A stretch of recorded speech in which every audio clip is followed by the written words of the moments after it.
সাধারণ জনগণ রাতের বেলায় এই ট্রাকটিকে আটক করেছে, যেটি এখানে কেন এবং বেশি দামে গ্যাস বিক্রি করতে চাচ্ছে কেন, এই সেন্স থেকে আটক করে তারা থানায় নিয়ে এসছে। এজন্য এই জিনিসটা আমাদের নজরে আসলো। এই জন্য বলছি সাধারণ জনগণের সহযোগিতায় এইটি সম্ভব হয়েছে। তো আমরা যেটা করছি এলাকাবাসীর সহযোগিতায় সেই গ্যাসটি যাতে সরকার নির্ধারিত মূল্যে বিক্রি হয়ে যায় সেই বিষয়টি এনশিওর করছি।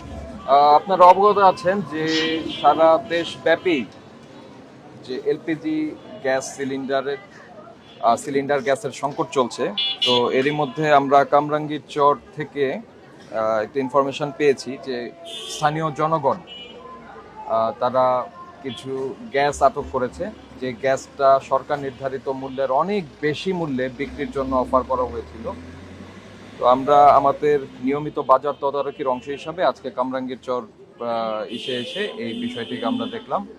সেটি হচ্ছে যে প্রতিষ্ঠানের গ্যাস যারা এটা কিনে নিয়ে এসছেন সেটি যাওয়ার কথা হচ্ছিল চকবাজার, তারা অনেক রাত্রে বেশি মূল্যে বিক্রি করার অভিপ্রায়ে এই গ্যাসটা কামরাঙ্গীর চরের একটা গ্যারেজে তারা এখানে স্টপ করিয়েছে, থামিয়েছে এবং তারা বেশি দামে এটা বিক্রি করার জন্য চেষ্টা করছিল।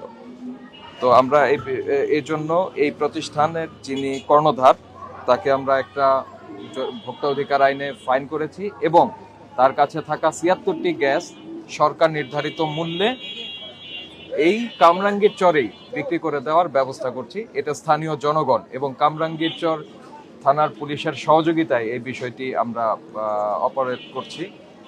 তো এখানে যিনি ছিলেন এটার এই কোম্পানির বা যে ব্যবসা প্রতিষ্ঠানের কর্ণধার তাকে আমরা সতর্ক করলাম, ভবিষ্যতে যদি এই ধরনের ঘটনা ঘটে যে বেশি দামের আশায় তার যে ডিলার পয়েন্ট সেখানে নিয়ে গেলে সেই ডিলার পয়েন্ট থেকে তার যে কমিটমেন্ট ছিল তার সাব ডিলার এবং খুচরা বিক্রেতাদের গ্যাস দেওয়ার নিশ্চয়ই ওটা নির্ধারিত মূল্যের মধ্যেই দিতে হতো, সেটি বাইপাস করবার জন্য উনি এই গ্যাসটিকে এই কামরাঙ্গীর চর নামিয়েছিলেন। তো আমরা যেটা করছি এলাকাবাসীর সহযোগিতায় সেই গ্যাসটি যাতে সরকার নির্ধারিত মূল্যে বিক্রি হয়ে যায় সেই বিষয়টি এনশিওর করছি। আমরা ফাইন করেছি তাকে ২০,০০০ টাকা, যেহেতু এটি তার প্রতিষ্ঠানও নয়, আমরা রাস্তার মধ্যখানে তাকে এটাই করলাম, ধরেছি স্থানীয় জনগণের সহযোগিতায়। পাশাপাশি তাকে সতর্ক করা হলো ভবিষ্যতে যদি এই ধরনের ঘটনা ঘটে, তার যে ডিলারশিপ রয়েছে, যে লাইসেন্স রয়েছে, আপনারা জানেন এই ব্যবসা পরিচালনা করার জন্য গভর্নমেন্টেরও লাইসেন্স নিতে হয়, সেই বিস্ফোরক লাইসেন্স বাতিল সহ অন্যান্য কঠোর ব্যবস্থা আমরা গ্রহণ করব। তো যে সংকট যতটুকু তার থেকে অনেক বেশি করে সেটাকে প্রচার করা হচ্ছে, কারা এই অনৈতিক ব্যবসা করবার অভিপ্রায় যাদের রয়েছে, অনৈতিক মুনাফা করবার যাদের ইচ্ছা রয়েছে, তারা এটি অনেক বেশি করে প্রচার করছেন এই জন্য যে একটা অস্থিরতা তৈরি হলে তারা আরো বেশি দামে বিক্রি করতে পারবেন।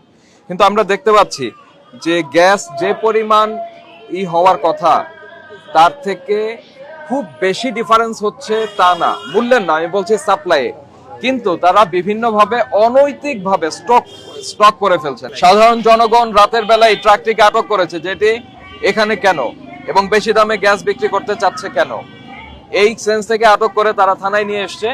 এজন্য এই জিনিসটা আমাদের নজরে আসলো। এই জন্য বলছি সাধারণ জনগণের সহযোগিতায় এইটি সম্ভব হয়েছে। সমস্যাটি হয়েছে শুধুমাত্র অবৈধভাবে মজুত করবার কারণে। তো এই বিষয়ে আমাদের নজরদারি অব্যাহত রয়েছে। পাশাপাশি সাধারণ জনগণকে আমি ধন্যবাদ জানাই যে তাদের সহযোগিতা পেয়েছি, পুলিশের সহযোগিতা পেয়েছি এবং এই কার্যক্রম অব্যাহত থাকবে। Thank you.